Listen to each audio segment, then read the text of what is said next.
Thanks, Erica, and thank you all for coming out this morning. I'm gonna try not to depress everybody a lot, or at least I'm gonna depress you a little bit, maybe a lot, and then I'm gonna try to pull out of it. So, the 2020 census, how many of you were aware that the census is moving online this year? Got two people. Okay. All right, good. Baseline. Great. One sec. Okay, so I want to just upfront, I've been working on this question of the census going digital for about a year and a half now. And pretty much a lot of the rooms that I go into, nobody realizes that this is happening.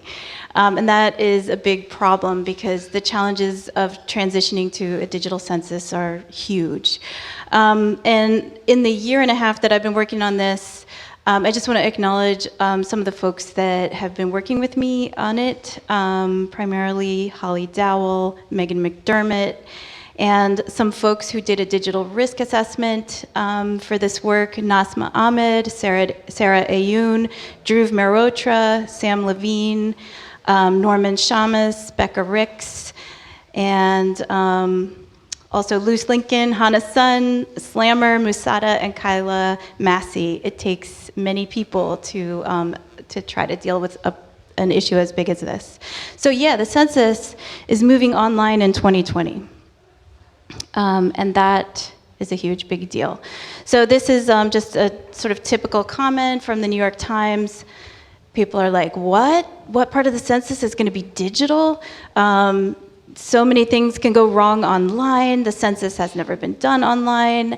And they come to the conclusion that Donald Rumsfeld came to, which is about all the unknown unknowns. And there are many with the digital census. So first of all, what is the census? What is the decennial census? How many of you are familiar with the decennial census? What it is? Okay, good. That's better baseline. So the decennial census, every 10 years, the Constitution mandates that the government has to conduct a complete count of everybody living in the US. And it's constitutionally mandated that this has to be an actual count, not a sampled count. So that means they can't use sampling techniques. They have to actually count every single household. And it's household-based, not individual-based. So in the past, you may have seen someone come to your door with a bag full of paper surveys saying they're from the Census Bureau. That's what this is.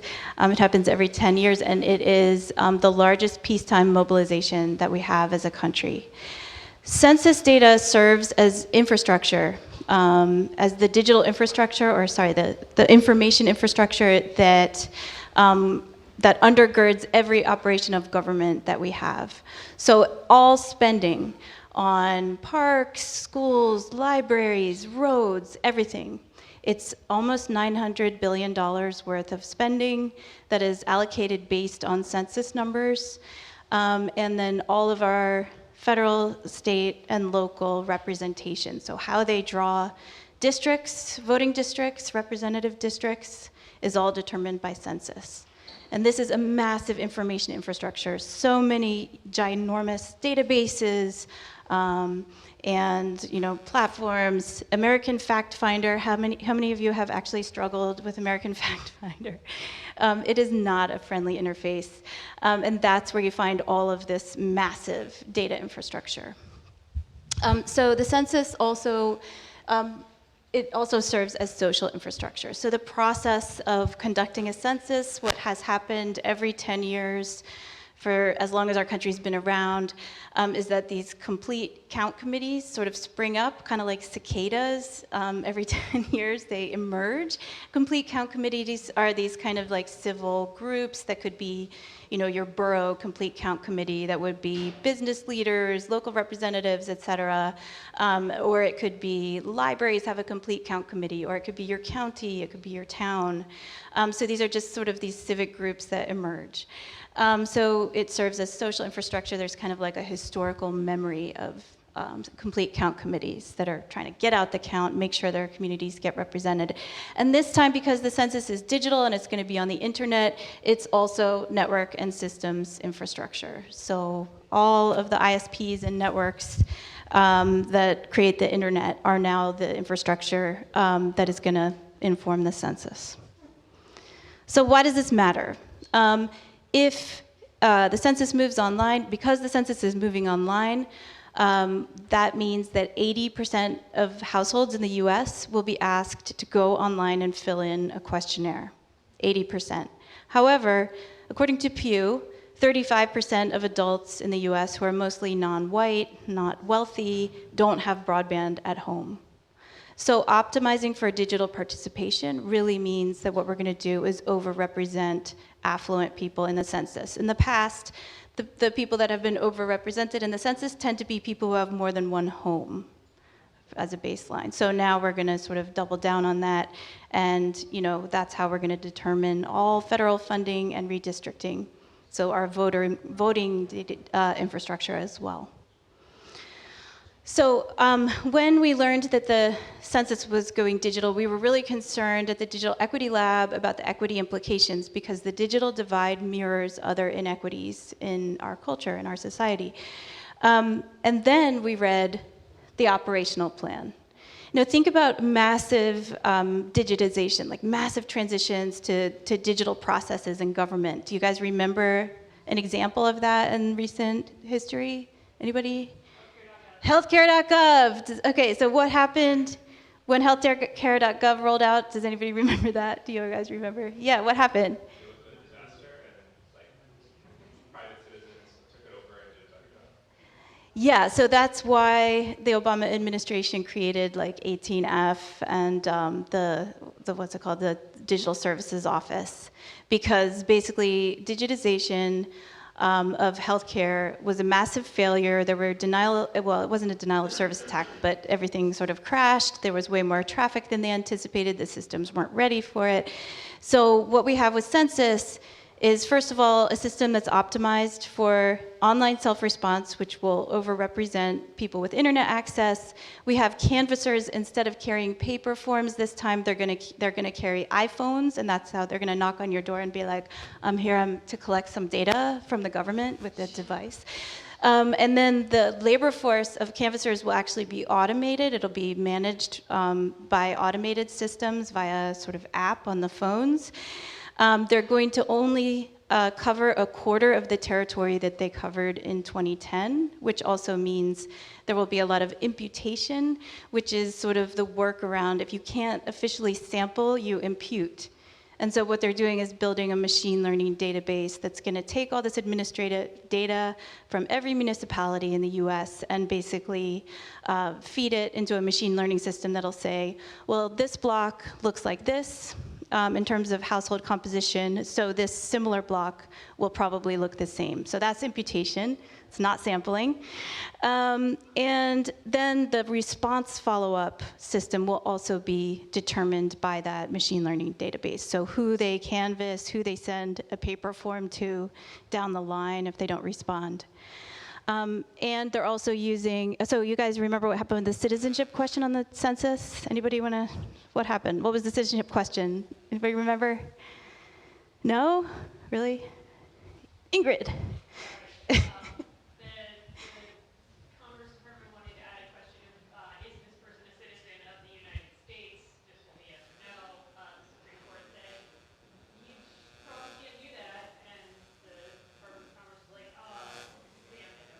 Yeah, but the reason, yeah, exactly. So the Department of Commerce, which runs the census, tried to put a citizenship question on the census questionnaire, and the Supreme Court said you can't do that, but not because it shouldn't be done, just because you gave us the wrong reasoning to do it. But what happened after that is that Trump issued an executive order which will allow all federal agencies, and according to the depending on state law, most state agencies to share data with the Census Department. So that means HHS, Department of Homeland Security, every department will be able to share data to the Census Bureau. So they can, in effect, I mean, this kind of data shows citizenship. So they don't have to ask you, they can just use the data. So that's where we are. And this is just an example of the kinds of communities that are on the wrong side of the digital divide. They tend to be in poorer urban areas and in rural areas. So cities often look like sort of donut holes where wealthy business districts and suburbs will have internet, and poorer areas and rural areas don't. And usually these patterns follow almost exactly the patterns of redlining from the 1950s. So areas that have been historically disinvested, this is a red line map of Cleveland, are also disinvested when it comes to internet infrastructure. So these are the folks that are going to disappear in the next census. These are the communities that will disappear. Okay, are you guys depressed? Feeling depressed? Okay, sorry. So I'm going to suggest now some strategies and ways to manage what's happening with this digital transition. And really keeping in mind that this is a massive bureaucratic process. We can't change it, we can't reverse course, but where can we apply strategic pressure? So what I've been doing at the Digital Equity Laboratory with all the folks that I acknowledged at the beginning of the talk is that we've been thinking about how to approach this problem from the side of communities. So we can't do anything about the Census Bureau's servers. We can't do anything about whether these servers are secure, whether they can handle the kind of traffic they're going to get when 300 million people try to, well, or it's like 100 million households try to use this system. We can't do anything about the internet transit layer. We can't change how the ISPs are going to handle census data. But what we can do is work with the folks who are providing internet access. And that is, according to the Census Bureau, their answer to what are we going to do about the folks that don't have internet at home. They say, oh, well, libraries, community organizations, post offices, neighbors, laundromats, they're going to throw open their doors and their internet connections and allow anybody to do the census at their site. So, from our perspective at the Digital Equity Lab, that's a little bit alarming because there are such radically different levels of awareness of digital security. So what happens if somebody creates an imposter census portal and people are, at the laundromat and they're putting their information into an imposter portal? What happens if there's a denial of service attack? There's many, many things that could go wrong. So we wanted to say, how do we actually help strengthen security and awareness on the community side? So what we've done is work with libraries across New York State, and that is all of the library councils, which are sort of the bodies that manage public library access and infrastructure, and all of the public libraries across the state of New York. We're helping them build systems that will be more prepared to create secure access for the census. I don't want to go through every single recommendation on here. We're about to release this curriculum and these guidelines at digitalequitylab.org. But we have guidelines on how to create a secure kiosk for census, how to create a hotspot that people can use their personal devices to fill in the census, and mobile hotspots for census participation. So we have schematics, and this is the work of, again, all those folks I listed in the beginning. We've been piloting digital preparedness trainings for New York State's libraries for the last month and a half, and so this curriculum is the result of that. So this is sort of the intervention that's happening, through kind of institutions and systems that exist. But I want to suggest to you all that there's a different way to approach what's coming with the first digital census. And again, remember, if the census falls apart, if we have a count that's not valid, if we have a bad count, the stakes are super high. Every operation of government will be really compromised by not having valid data. It means that we don't understand who we are as a country. We don't understand how to allocate resources. And the folks that will be left out are the most vulnerable people. So white affluent people are overcounted normally, and the people who are most undercounted are children of color. So just to give you a sense, the stakes are high for non-participation, okay? But what do we do, given that there's this catch-22? So participating in a system that has been sort of hastily built by government contractors with a lot of procurement challenges. So a flawed system, participating in a flawed data collection system, or disappearing entire communities who are vulnerable, right? It's a terrible choice. So I'm going to suggest a few things that we can do. Number one, mobilize our social infrastructure. So where there's an opportunity to message to people, there are strategies we can use to try to make this more secure. For example, people could travel all together to a library in a different part of town to kind of mix the data. This is a social strategy. People can make choices about what kinds of information they put into the census.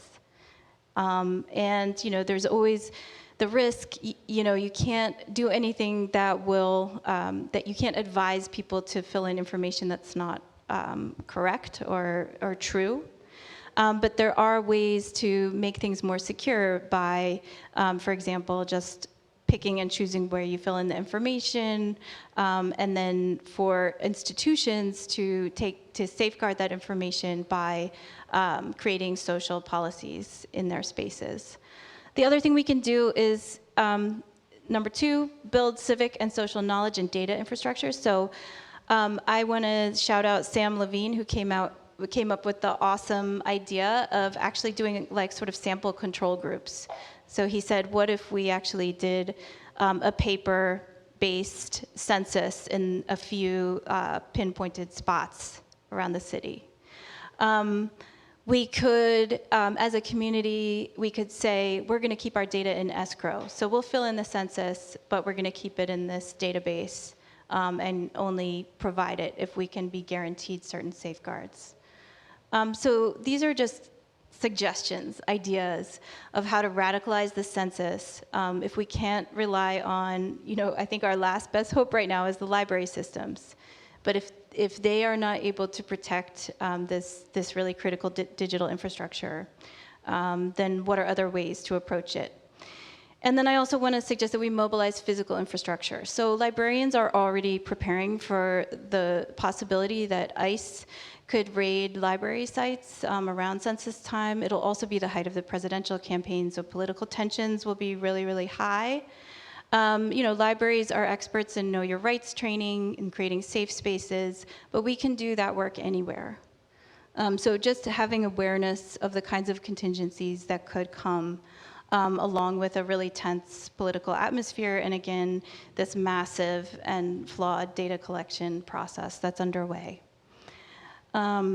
Secure public internet access equipment and build safe access points where people actually understand how their data and information is being safeguarded, and they participate in the census in an informed way with consent. So these are just suggestions for you, but I think longer term, we really need to think about one of the major reasons that all of you are an amazing community, and that I'm so glad that that Erica and Sarah have brought us together, because we have to think long term about the dangers of allowing data collection on this scale to happen over infrastructure that we're not safe with. So we have to build our own infrastructure, and we have to start to take control of the means of data collection. So I think you all are the audience that's going to do that, and the folks that you teach and bring into our networks. And so I invite all of your ideas on what we can do about the census in 2020, and any questions that you have about it. Thank you.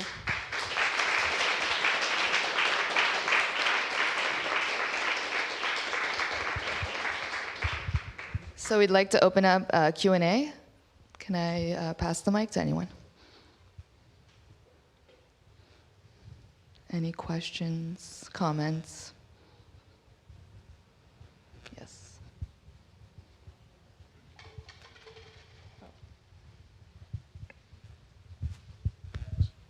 Hi, I was wondering if if we know what the user interface and form design will look like, and if there's any thoughts about that.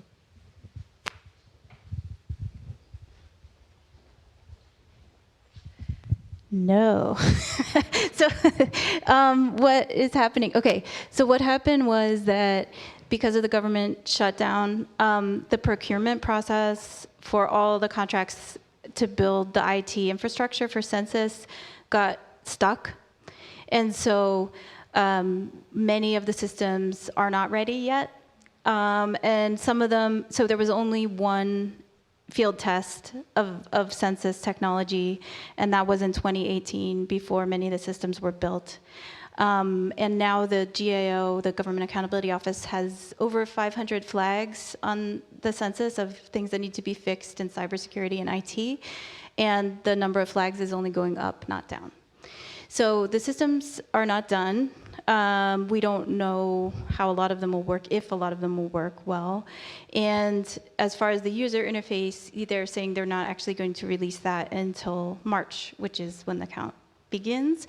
So we can't do field training where, for example, librarians could, explore the interface and see how well it works for different populations. It's not going to happen before March of 2020.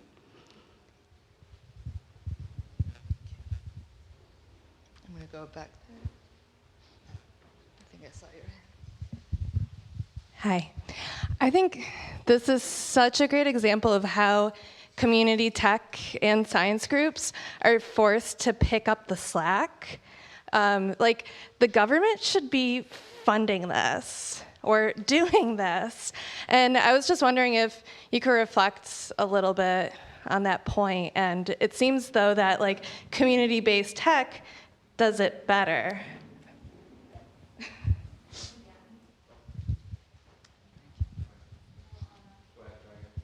Hello. Okay, got it. Yes. Yeah, and I think, community tech does it better because it's informed by principles. And so I think of the Detroit Digital Justice principles of access, participation, common ownership, and healthy communities, and I'll add to that handling And so, I wish that community tech had the capacity or the role of handling this kind of data collection process. But I also want to say that the other folks who have really stepped up and are doing their very best to help communities through this, libraries. My unending admiration for libraries for being really the social infrastructure that works in this time, and it's guided by ethics and the principles of librarianship. And then the other groups, community organizations, immigrants' rights organizations, faith-based organizations all over the country are rallying and trying to make this census, improve the outcomes, prepare for the fights that are going to come afterwards, because we know there are going to be fights over allocations and districting that happen after this. So these folks are working really hard, and in the past, they would have gotten, in many cases, funding from the government to do this work. And the government is no longer making the same grants to community groups to work on the census. The city is funding some groups in this capacity, and the state has pledged to fund these groups, but they haven't actually spent any of that money. And with the census coming in less than a year, it's really right now is the time to prepare. So, thank you. Yeah, it's absolutely a case where we see communities playing a role that the government, that's really should have been the government. Hi, Greta. Hi, Rigo. Would you just outline for us what the timeline is, and for the census itself, but also what the timeline is for you and the lab in terms of planning for this, pre and post? Yeah, thanks. Yeah, so that's a great question. So the way it's going to work is in March of 2020, folks will begin receiving postcards that say, guess what, the census is coming. You're going to get a mailer with a unique ID on it. They'll get maybe 2 or 3 postcards, and then they'll get this letter that says it's from the Census Bureau, it's got a unique code, and you either have to get online at home or take it to a public access point. And that period of online response will happen into April. People will get, I think, they'll have 5 or 6 weeks to respond, and then either canvassers will go to their household, or they may receive a paper form. So we're still trying to understand who's going to get a paper form and how that's going to all be decided. But altogether, that period then of follow-up happens through June of 2020, and then then once the counting closes, then it's processed, and they deliver the data to the president, I believe in the summer of 2020, or maybe the fall. But our timeline with the lab is we've now piloted our curriculum. We're finishing our digital census preparation manual. We're going to release that in next week or the week after. And then the Library Complete Count Committee, which is comprised of all the library councils and public library systems across the state, will continue to give trainings using our curriculum through up until the count.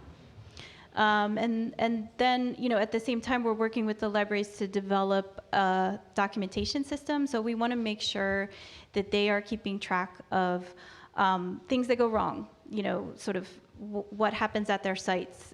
Is there, does the portal crash? Do people have trouble with the interface?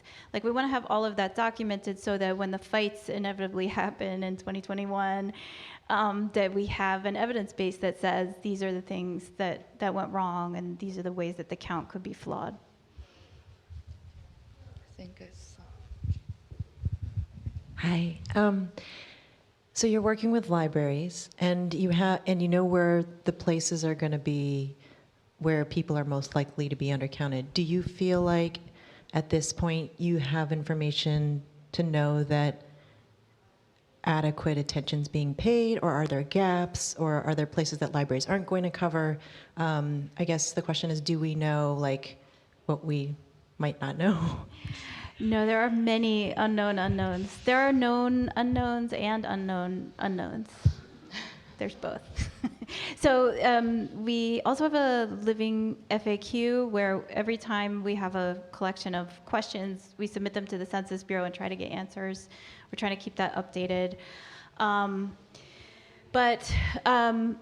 So there's a lot of folks. There are many, many groups and organizations working on this. CUNY's Graduate Center has an index of hard-to-count communities, and that really tells you where people have been historically undercounted. So we have a pretty good idea about where they'll be undercounted in the future.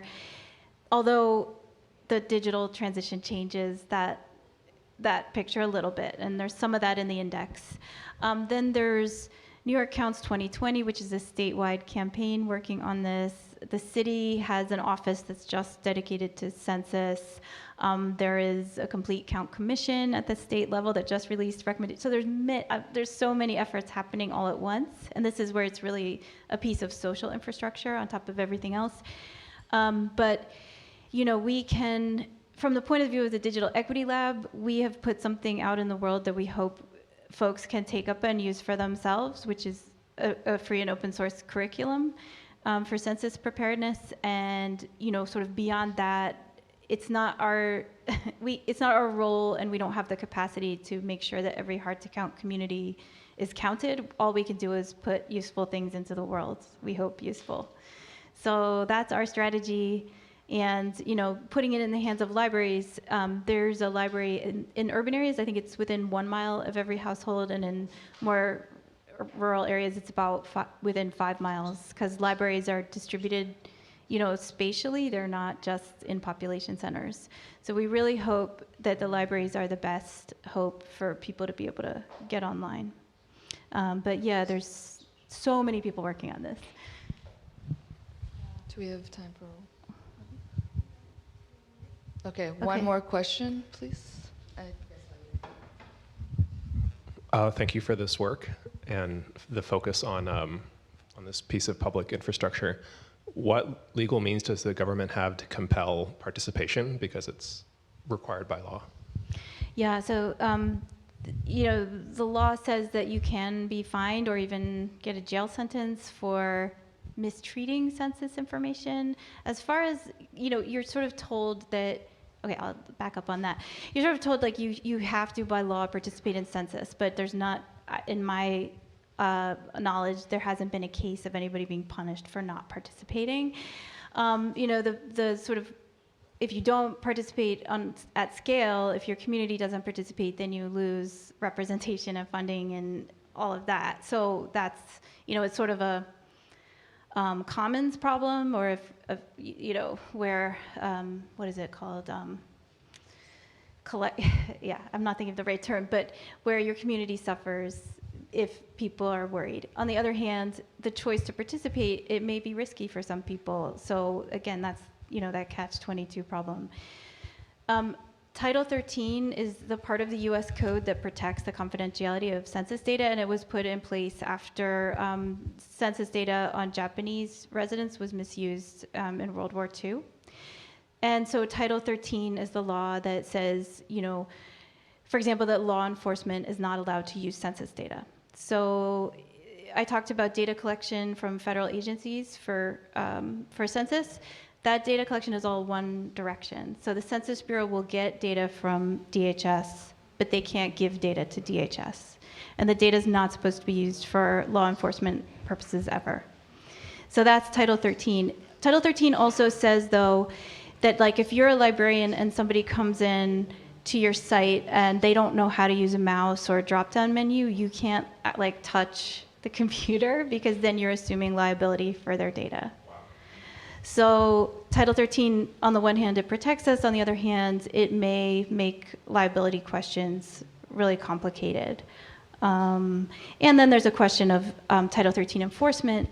So I ask myself, because we don't have any, we don't have access to all the contracts. It's the way this census has been built now. It's contractors, subcontractors, subcontractors, it's all the way down. And it's supposed to be Title 13 all the way down, but do we know that this contractor at the bottom of the pile can't re-identify some data based on some data they already have? I don't know.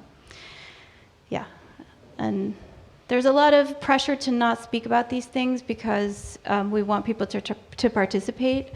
And I will say that I'm resisting that pressure because I think people need to participate in an informed way and that we have to be prepared as a community. And I feel like this audience, you all understand what digital transition implies.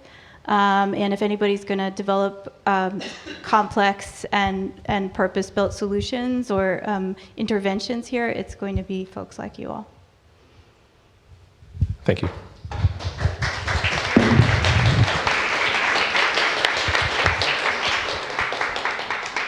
Thank you, Greta, so much for that rich breakdown.